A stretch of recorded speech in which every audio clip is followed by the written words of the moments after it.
anakuja teo shukuru ya vijana nifanya harambee, amebeba pesa na gunia.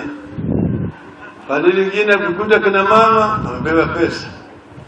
Shule nataka basi, amepeleka basi. Askofu hana gari, ameingia kwa kanisa. Akiingia sasa yeye ni Mkristo kushinda askofu. Kila mwezi yeye utoa harambee vile Burundi amwambia nyinyi shilingi 1,100,000. Mshahara ni 2,000,000 peke yake. Najua pale hiyo pesa imetoka, pesa ya wizi. Tutaziba hizo mianya zote, tutapata pesa ya kutosha ya kumudu hii mpango. Sema tutaleta mpango ya social welfare system katika taifa letu.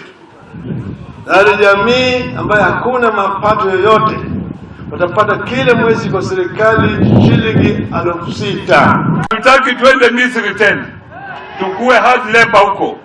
Sisi wapi twende wapi? Na ule mtu atakupeleka Canaan ni Raila Amolo Odinga, sivyo? Tukisema tufate haya jamaa wa One Kenya Alliance.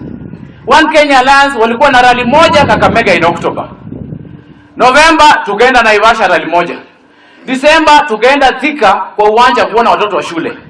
Mimi nikafikiria nikaamua nikitembea na haya jamaa One Kenya Alliance hata hii gavana sitapata. 2022 ambayo imeanza August, sisi wote tutasimama na baba Raila Amolo Odinga kama rais wetu.